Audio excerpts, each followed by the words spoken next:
చంద్రబాబు సభలో గుంటూరులో కానీ లేదంటే ఇటు కందుకూరులో కానీ అక్కడ చనిపోయినటువంటి 11 మంది 2 ప్రాంతాల్లో కలిపి ఒకసారి విశ్లేషించే ప్రయత్నం చేద్దాం సార్.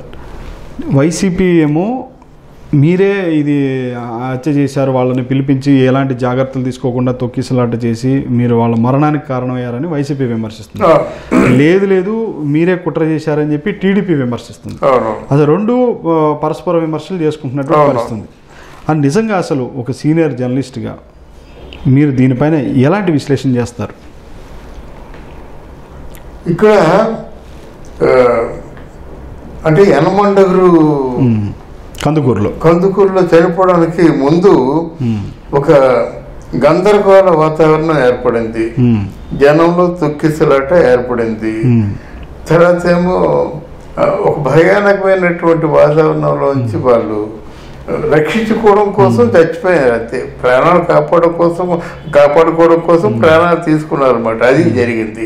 అయితే ఈ తొక్కిసలాటకు గురి చేసింది ఎవరు, ఒక భయానకమైన వాతావరణాన్ని క్రియేట్ చేసింది ఎవరు, ఆలోచించుకుంటే ఎవరో ఉన్నట్టు అనిపిస్తుంది. ఎవరు ఉన్నారు, వాళ్ళ వీడియోలు కూడా ఉన్నాయని అంటున్నారు అనమాట. కమాన్ మీ ప్రూవ్ చేస్తా ఉంటుంటే వాళ్ళ దగ్గర రావడం లేదు మీరే చంపేశారు అంటారు అన్నమాట. అది ఎలాగవుతుంది?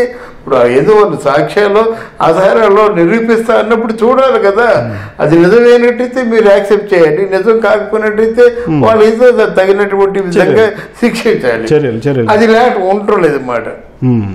తర్వాత వీరికి ఏదో కేవలం ప్రతి ఒక్కటి కూడా రాజకీయ కోణంలో చూసేసి ఆ పార్టీని నామరూపాలు లేకుండా మొత్తం చావు కొట్టేది అనుకుంటే ఎలాగవుతుంది?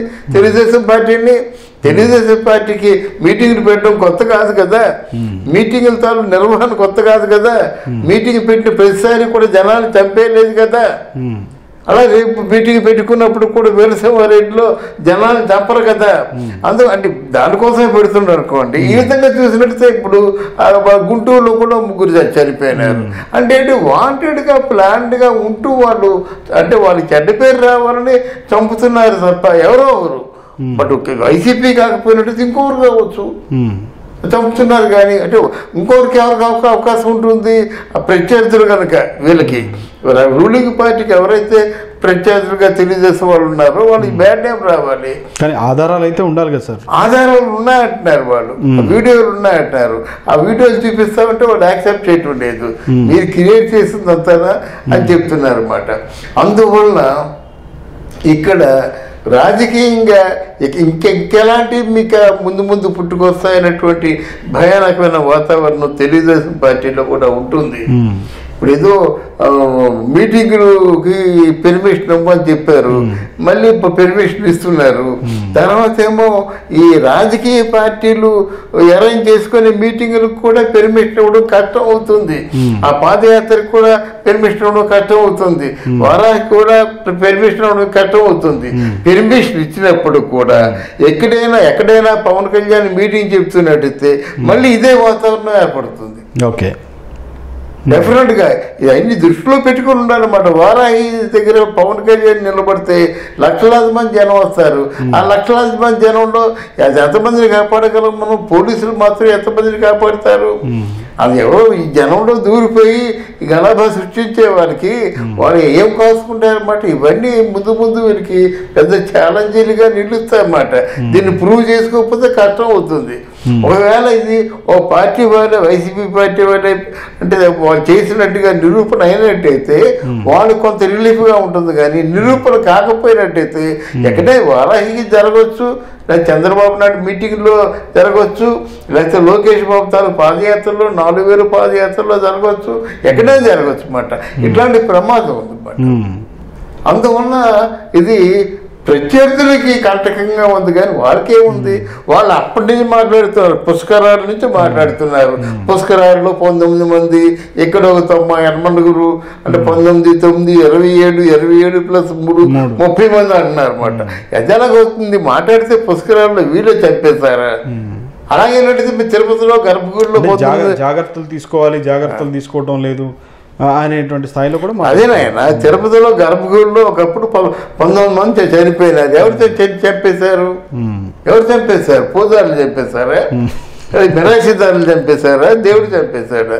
కానీ ఇట్లాంటి నిందలు నేరారోపణలు చేయడం మంచిది కాదండి, ఎవరికి కూడా మంచిది కాదు. రాజకీయాలు ఒక మార్గంలో అంటే ప్రయాణం చేస్తున్నాయన్నమాట. మనుషులు ఎవరు చంపేస్తారండి? వాంటెడ్గా చంపితే తప్ప మామూలుగా ఎంత పెద్ద ఇందిరాగాంధీ మీటింగ్ వచ్చినప్పుడు చచ్చిపోయారా, జవహర్లాల్ నెహ్రూ మీటింగ్ చెప్పినప్పుడు, ఎన్టీ రామారావు మీటింగ్ చెప్పినప్పుడు చచ్చిపోయారా? ఇప్పుడు ఎందుకు చచ్చిపోతున్నారు అంటే ఒక భయానకమైన వాతావరణం క్రియేట్ చేద్దామని ఎవరో వాంటెడ్గా పూనుకొని చంపుతున్నారు అన్నమాట. ఇది స్పష్టంగా అందరికీ తెలిసింది. ఆ ఎవరనేది మనకి స్పష్టంగా తెలియాలి ప్రూఫ్తో సైతం. అది తెలిసిన రోజున మనకు కొంచెం ఊపిరి పీల్చుకుంటాం. ఇట్లా వీళ్ళే చంపారని ఒకటి రాజకీయ పరంగా వీళ్ళే చంపారని ఒకటి, నువ్వు చంపావని ఇద్దరు అనుకునేటువంటి అంటే పరస్పరం విమర్శలు చేసుకునేటువంటి ప్రయత్నం, ఈ విమర్శలు చేసుకుంటూ భాగంగా ప్రజలు మాత్రం ఆందోళనకు గురయ్యే. అవునమ్మా, అంటే అక్కడ తెలుగుదేశం పార్టీకి చంపవలసిన అవసరం లేదు కదా. ఎందుకంటే వాళ్ళ పార్టీ కార్యకర్తలు కూడా ఇది ఈ పార్టీ వైసీపీ కావచ్చు, టీడీపీ కావచ్చు, ఎంత మేకపోతు గాంభీర్యం ప్రదర్శించినా కానీ ఆ లోపల గుబులు అనేటువంటిది డెఫినెట్ గా మీరు చెప్పినట్టుగా గుబులు ఉంటుంది బాబు. అంటే తెలుగుదేశం పార్టీ మీటింగ్ పెట్టుకున్నట్టు ఆ పార్టీ వాళ్ళని వాళ్ళు చంపుకోవాల్సిన అవసరం ఉండదు.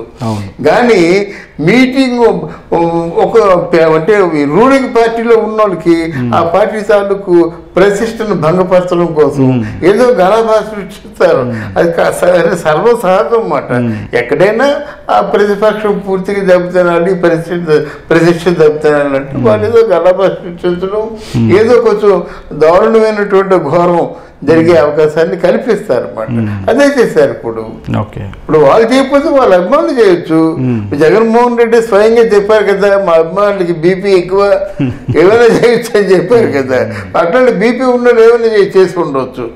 అది వాళ్ళకి తేటతెల్లంగా నిరూపణ అయింది, వీడియోలు ఆధారాలు ఉన్నాయి, అది ప్రూవ్ చేస్తూ ఉంటున్నారు. రేపు నేడో ప్రూవ్ చేస్తారు. ప్రూవ్ చేయకంటే మాత్రం ఈయన వారాయి వెళ్ళడు, ఆయన లోకేష్ బాబు పాదయాత్ర చేయడు అని నేను అనుకుంటున్నాను. Thank you. థ్యాంక్ యూ అమ్మా.